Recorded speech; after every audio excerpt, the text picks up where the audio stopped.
momento, en la colonia Güell está 29 años, que es otro de los aspectos que desconocíamos y la ha diseñado. La colonia Güell, según la antigüedad allí, es simplemente una misión jesuítica de Alta California, en la cual las casas todas son diferentes, todas las casas son las fachadas diferentes porque es tal cual, la anchura de la calle siempre superior a la altura de las casas, porque si hay un terremoto no afecta a la siguiente. Todas las calles tienen árboles de hoja caduca para que tener sombra en verano y sol en invierno. Ninguna calle está en las direcciones del viento predominante.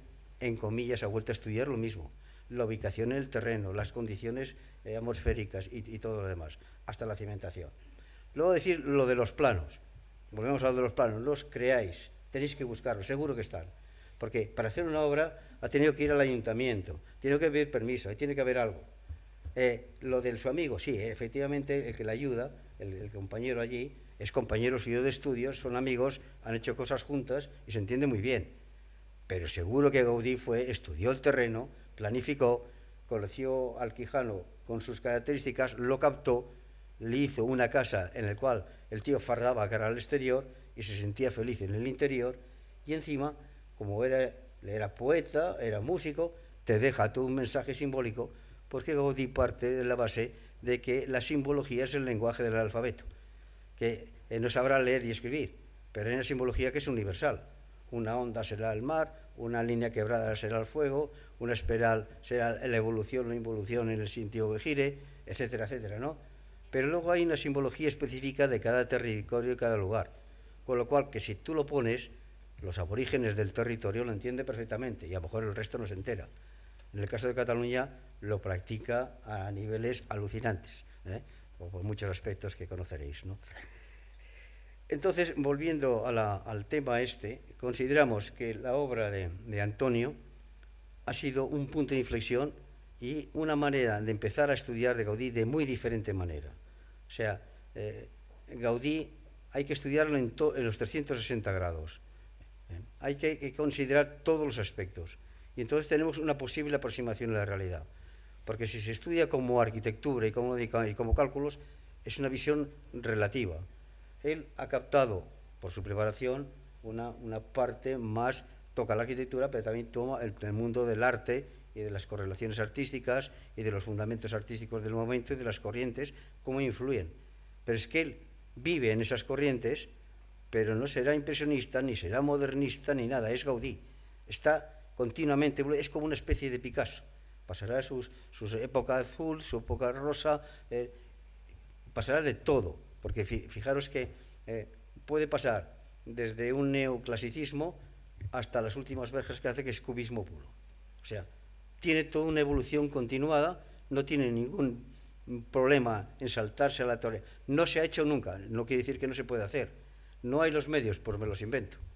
Por ejemplo, en fotografía, la fotografía se inicia, él utiliza la fotografía, pero ya no va a utilizar la máquina típica del taponcito, quitarlo, ponerlo y el tiempo de exposición, todo el mundo quieto, no.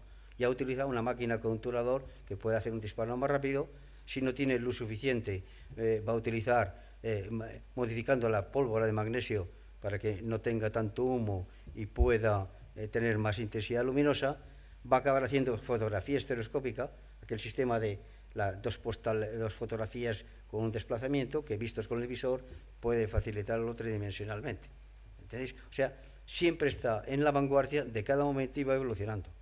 Y la relación con el mundo exterior también es incierto que no la tuviera, porque tiene una relación con África, pero tiene una relación muy buena, en el caso, por ejemplo, con Alemania, que tiene, por ejemplo, con Solemnes, con la Bahía de Solemnes, con el Beurón, con Peter Lenz, acabará, está relacionado a nivel con Fisterlich, con el filósofo, o sea, si está relacionado, se mantiene.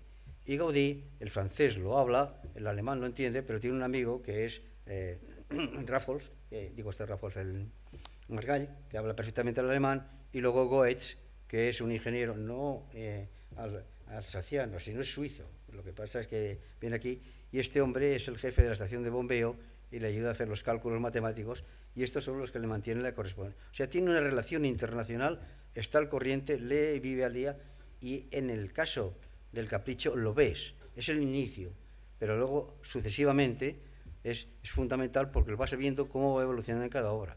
Y no es el Gaudí el mismo, el del Capricho, que el que luego va a ser la Casa Vicens, ni que va a ser Teresianas, ni que va a ser Bellesguard. Bellesguard es otro típico ejemplo de cómo una persona con pasta, con dinero, le encarga que le haga una casa. En este caso son las Manos Figueras y le pide que le hagan una casa en un terreno que antes había sido el castillo de Martí el Humano, el último rey de la dinastía catalana. Bueno, pues Gaudí le hace una casa que en el exterior reúne toda la simbología de lo que es el lugar y en el interior lo hace a gusto de la familia con unas características. Para nosotros, por tanto, es un paso muy importante el que has dado, valiente, como te ha dicho él, porque ahora has tenido reacciones y se van a tener, prepárate, porque has puesto en evidencia una serie de metodologías y de un Gaudí que no es real, que el Gaudí es un tío metódico, sistemático, lo demuestra en sus escritos, que sí que escribe, que sí que tiene, lo que pasa es que no se ha hecho una investigación metódica cartesiana, duda metódica, que es otra de las cosas que se ha aplicado. Te pareces mucho a Guillermo Docán, ¿eh? Bueno, esto es todo. Ha sido un placer poder estar a su lado, poder presentarlo. Además tuvimos la satisfacción de tenerlo en el primer Congreso Internacional sobre Gaudí y allí te has ganado, ya sabes que todos están pendientes de ti, ¿no?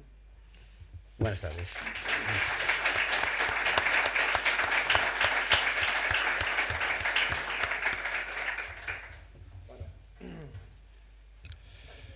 Pues muchas gracias a los presentadores, se nota que son amigos. Y ahora... Si queréis luego os preguntas, lo que quieran, ¿eh? Sí, luego hay un turno de preguntas. Bueno, entonces yo voy a hablar un poco sobre el libro, ¿no? Como autor del mismo. Y bueno, lo primero que quiero decir es que la elección de Miguel Ángel y de Manuel pues no es casual, aparte de que son autoridades cada uno en su disciplina, pues yo creo que representan un poco lo que supuso Comillas a finales de siglo, ¿no? A través del mecenazgo de Antonio López, esa síntesis, ¿no? Entre lo cántabro y particularmente entre lo cántabro indiano, que tiene una psicología particular, esos indianos enriquecidos, ¿no? Que quieren hacer ostentación, pero que tienen además el buen gusto y la cultura de llamar a los mejores arquitectos y artistas que había en aquella época trabajando en Cataluña, ¿no? Entonces, en Comillas se crea esa confluencia, confluye ese universo de los indianos cántabros con ese universo de la Renacença catalana y se crea pues esos monumentos que hoy día pues todos conocemos, ¿no? Y aquel espíritu quedó de alguna manera reflejado en las Jornadas Regias de 1881 y 1882, una ocasión en la que supuso que Comillas se convirtió en corte, ¿no? Porque fue sede fue visitada por Alfonso XII, Alfonso XII fue alojado por el Marqués de Comillas y tuvieron lugar una serie de acontecimientos, de actuaciones y tal, que en la época, en la prensa de la época se veían como una especie de cuento de hadas, ¿no? Una fantasía. De hecho, el poeta Verdaguer lo recordaba así, ¿no? Como un cuento, como una fantasía de las mil y una noches. Y un poco ese espíritu fue el que yo creo que se quedó petrificado en el Capricho, ¿no? El Capricho recoge un poco todo ese espíritu en el que, por cierto, participó directamente Antoni Gaudí diseñando unos kioscos que también he estudiado, ¿no? Entonces, pues bueno, yo creo que tiene un valor simbólico que esté en la presencia de Cantabria y de Cataluña en este acto. Quiero seguir también comentando pues, un fallo que tiene el libro, que es un fallo yo creo que de novato, y es que una vez que lo he visto publicado, claro, me he dado cuenta que ni hay agradecimientos, ni hay dedicatorias, ni hay introducción, o sea, no hay prólogo de nadie, ¿no? Y la verdad es que pues eso es culpa del autor, ¿no? Porque Entonces hay confianza. claro, no sé, es que estaba agobiado por presentar el texto o lo que sea, porque claro, en la tesis sí que figuran todas estas cosas, ¿no? Entonces, bueno, quiero, ya que no figura en el libro, pues decirlo, ¿no? El agradecimiento, en primer lugar, a dos amigos, dos personajes comillanos, o relacionados con comillas, Jesús Ballina y Antonio Correa. Jesús Ballina pues es el que me introdujo un poco en comillas, ¿no? Porque yo hasta que conocí a Jesús Ballina pues era poco menos, bueno, era un veraneante que no llegaba ni a la categoría de papardo, ¿no? Todos los de comillas, sabéis lo que son los papardos. Claro, pero yo no me relacionaba con la gente del pueblo, pero a través de Jesús Ballina pues me abrió las puertas, me empezó a presentar a gente de comillas, gente, bueno, artistas, estudiosos, gente, todo tipo de gente que pasaba por su casa, y a raíz de eso pues me empecé a pensar en hacer la tesina sobre comillas, ¿no? Así que Jesús fue fundamental, y luego Antonio Correa, también fallecido como Jesús, pues también fue fundamental, sobre todo para la parte de investigación, porque él fue un gran coleccionista, un gran investigador, entonces me ayudó mucho en las tareas de investigación, reunió una gran documentación que, por cierto, estamos esperando que se pueda poner a disposición del público en la nueva Casa de Cultura de Comillas. También tengo que agradecer a todos los amigos comillanos que siempre me han estado ayudando, y también una mención importante al profesor Conrad Kent, que me hubiera gustado que estuviera aquí, es también un gaudinista norteamericano, que me abrió un poco a los ojos hacia una nueva metodología, ¿no? Una nueva forma de entender a Gaudí. Y una vez hecho la referencia a los agradecimientos, pues voy a hablar un poco ya más propiamente del libro, ¿no? Tu familia también. Bueno, sí. Bueno, mi familia ha sido más bien un estorbo, ¿no? Por eso tardó tanto. Pero bueno, también me han sufrido, ¿no? Sí, eso para la reedición habrá que ponerles una mención que en la tesis figura, ¿eh? Bueno, efectivamente el Manifiesto del Girasol es una parte, un resumen de una parte de la tesis, un capítulo dedicado al capricho de Gaudí. La tesis es sobre todo el arte de la Renacencia en comillas. Hubo que resumirla mucho, de 700 páginas a 100 y pico, pero a veces es mejor los resúmenes que los tochos directamente de las tesis, ¿no? Sin embargo, bueno, si algún día se reedita, pues habrá que poner cosas. La verdad es que yo sigo investigando. La antropología de campo en comillas es muy difícil, pero bueno, lo seguimos intentando. Y bueno, pueden surgir cosas nuevas, ¿no? Y sobre todo se quedó en el tintero mucha información sobre Máximo Díaz de Quijano, que es el comitente del edificio, y una clave muy importante para entenderlo. Efectivamente, bueno, decir que la tesis fue dirigida por el profesor Francisco Calvo Serraller, de la Universidad Complutense, y bueno, más que contar un poco el libro, que eso lo que habría que hacer es leérselo, voy a contar un poco qué es lo que quiero del lector, ¿no? como autor.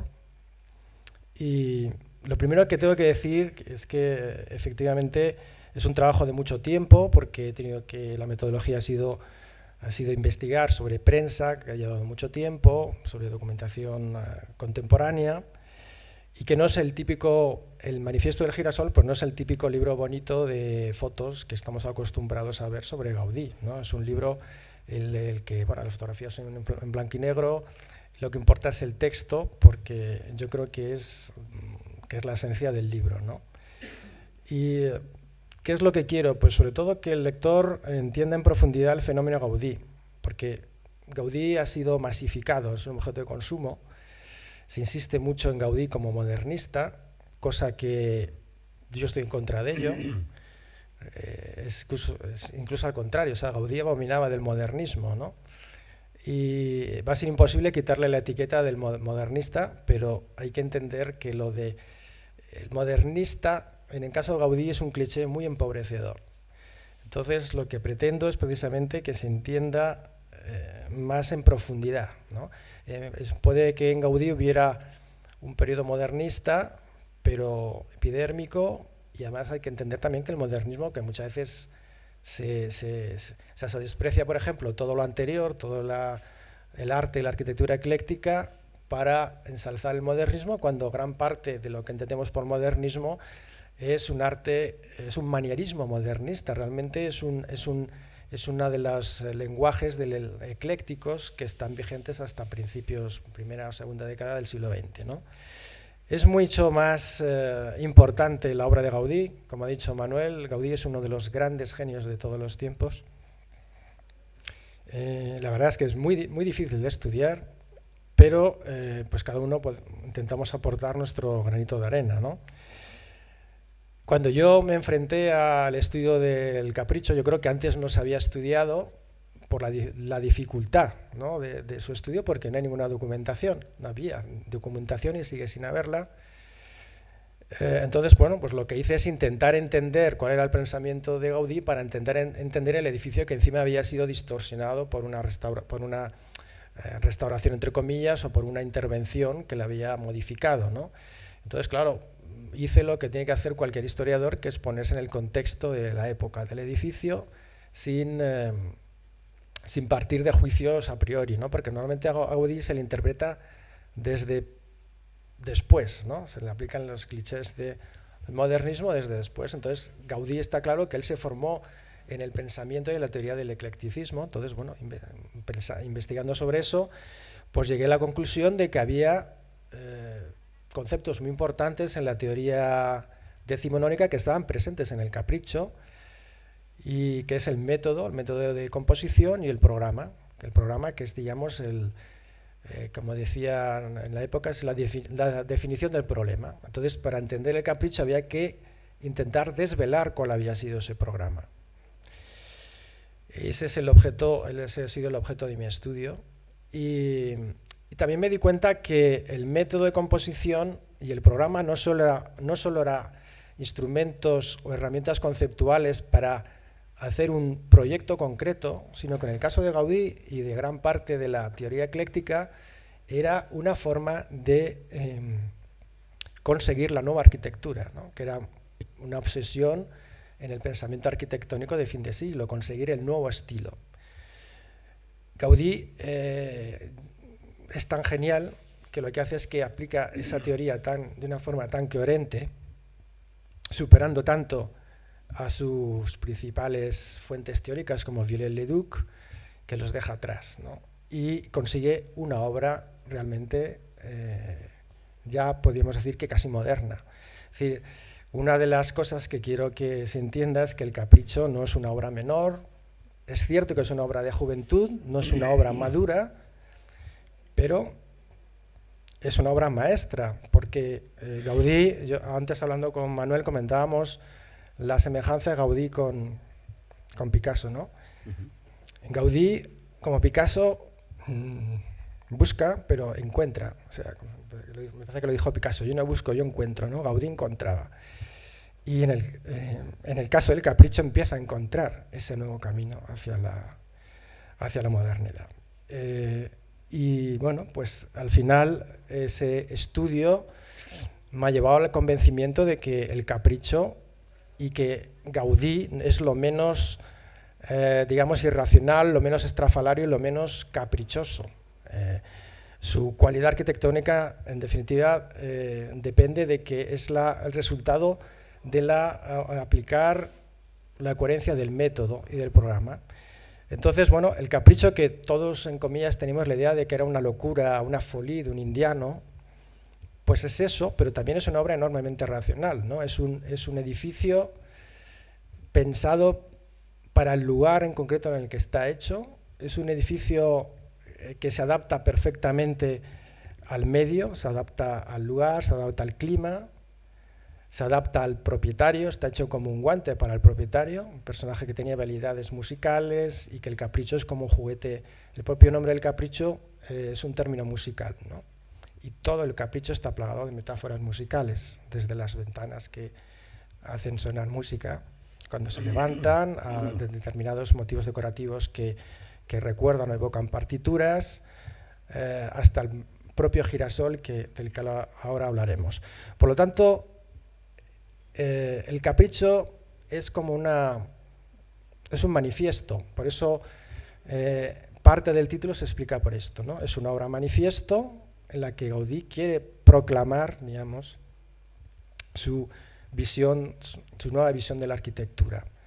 Por eso me hubiera gustado que hubiera estado aquí Carlos Flores, que está malo, está muy mayor, pero es una de las personas que ha estudiado más Gaudí y que ya acuñó el concepto de obra manifiesto para el Capricho, la Casa Vicens y otras obras de Gaudí de esta primera época, ¿no?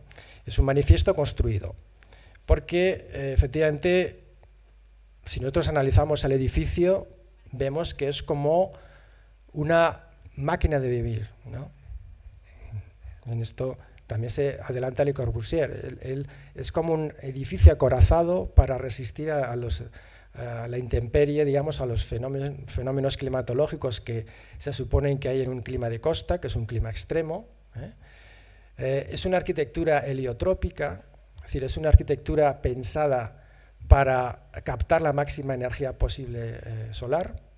De hecho, hay un interrogante todavía, que es cómo era la parte sur, ¿no? Donde ahora se ha reconstruido, hay un jardín de invierno, pero la deducción que he sacado es que más que una casa con un jardín de invierno, como era habitual en el siglo XIX, era una casa construida alrededor de un jardín de invierno. Es decir, que el jardín de invierno, el invernadero, es el núcleo de la casa, es la estufa, es el núcleo que irradia toda la energía al resto de la casa. Y eso se ve perfectamente en la planta, ¿no? Si vemos la planta original, pues comprendemos perfectamente cuál es el programa, cuál es el sentido del edificio. Y aquí viene también un poco la otra parte del título, que es el girasol. El Capricho está plagado de flores de girasol. Son azulejos cerámicos que tienen también el objetivo, como ha dicho Manuel, de alicatar, de impermeabilizar, ¿no?, el edificio, las partes más... Además, Gaudí todo esto lo hace, pero de una manera, digamos, exhibicionista, ¿no? Expresa, no solo hace cosas que funcionen, sino que expresen cómo funcionen. Entonces, toda la cerámica tiene un sentido práctico, pero también tiene un sentido ornamental y un sentido conceptual, digamos, ¿no? Porque los que estudiamos a Gaudí, al final llegamos a la conclusión de que en Gaudí nada es gratuito. Es decir, si él pone un girasol, lo pone por algo. No es una planta decorativa que, por cierto, en la época en que Gaudí lo pone, el girasol no está todavía, empieza a aparecer en la arquitectura inglesa. Es un símbolo de progresismo, digamos, en ciertos ambientes anglosajones. No sé si algunos habéis visto a Oscar Wilde, ¿no?, con un girasol en la solapa, como símbolo de luz, ¿no? Y claro, yo me he tirado mucho tiempo pensando cuál podía ser el significado del girasol. Pensé como en la Casa Vicens, a ver si es que había girasoles en el... Porque claro, en comillas, como hay mucho indiano, a ver si han traído girasoles, y había plantaciones de girasoles, porque a veces se utiliza las flores del lugar como elemento decorativo, ¿no? No llegué a ninguna conclusión en tal sentido, pero al final me di cuenta que es que el girasol es el emblema del edificio, es el símbolo del programa, ¿no? Una arquitectura solar. Y yo creo que cuando uno acaba de estudiar el edificio se da cuenta de eso. Antes no, pero cuando ya lo tienes claro, y por eso pues el girasol ha sido una obsesión en ciertos años de mi vida, ¿no? Y los que me conocen sabrán que el girasol aparece en muchos elementos de perfiles de WhatsApp y tal, y es el girasol, ¿no? Pero porque además lo asocio a toda esta idea de Oscar Wilde, en fin, todo este símbolo de luz, ¿no?, de luminosidad. Pero una de las cosas que también me gustaría que el lector viera, y bueno, ya al final los que escribimos tenemos intención muchas veces ilusa de que nos lean, ¿no? Y claro, a mí me gustaría que la gente leyera, entonces también que me criticara o no me criticara una parte considerable del libro que dedico a lo que llamo la metáfora literaria, ¿no? Porque yo he llegado a la conclusión de que Gaudí siempre en sus edificios tiene una idea principal, o a veces 2 o 3, que son las que generan todo el programa. Y también que la arquitectura de Gaudí tiene una cualidad literaria, es decir, que Gaudí construye discursos literarios. O sea, en su arquitectura siempre hay un discurso. Yo creo que poco a poco nos vamos dando cuenta que en cada obra de Gaudí hay un discurso, hay un leitmotiv que hay que descubrir para entender el edificio. En el caso del Capricho, el girasol es el emblema solar, pero también está ese elemento literario que además no es que me lo haya inventado yo, porque como en el caso de las farolas de Barcelona, tampoco me lo he inventado yo. O sea, las farolas de Barcelona, yo descubrí un sentido alegórico, pero que no es que me lo inventara yo, sino que lo vi recogido en la prensa de la época. Y en el caso del Capricho, pues de repente, al final ya del estudio, viendo prensa de la época, me encuentro con la crónica de un periodista cántabro que dice que Gaudí ha querido hacer la imagen de una casa en Persépolis. Entonces el Capricho siempre se había relacionado con lo mudéjar, con lo árabe, pero yo creo que es una casa persa, eso es una de las lecturas del Capricho. De hecho, la cerámica en relieve tiene mucho que ver con lo persa, y al final, con esa endiablada capacidad que tiene Gaudí de síntesis, de polisemias, yo creo que el girasol también es un emblema que hace alusión a eso, porque se parece mucho al antema, que es la planta que utilizan en la arquitectura persa por excelencia, ¿no? Y entonces, bueno, yo creo que tiene ese doble significado.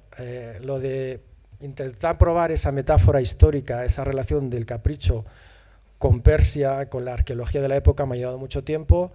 En el libro está expuesto, puede ser cuestionable porque la verdad es que es muy complejo, pero que sepáis que no me lo he inventado yo, o sea, que apareció en la prensa y que es posible porque Gaudí le entusiasmaba la arqueología y que no solo es un capricho, porque en la época, en la arquitectura de costa, en Francia, por ejemplo, sabemos que se hacían casas persas, es una de las modas de exotismo típicas, ¿no?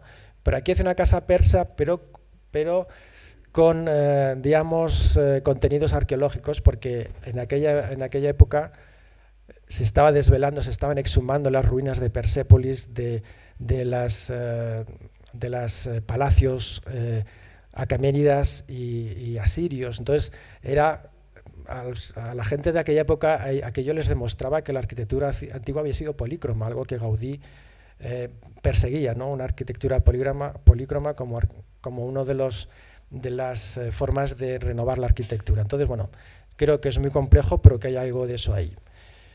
Por cierto, la presentación del libro ha coincidido también con la salida a la publicación de un artículo sobre los muebles de la Capilla Panteón de Comillas. Aquí hay algunos ejemplares de la revista Goya, que también parece que, bueno, aquí no es que lo haya encontrado en la prensa, pero al final el análisis que podemos hacer de los muebles de Gaudí, creo que hay también una metáfora en relación con los mitos de la Renacença catalana, con los mitos de la regeneración de la patria catalana, etcétera.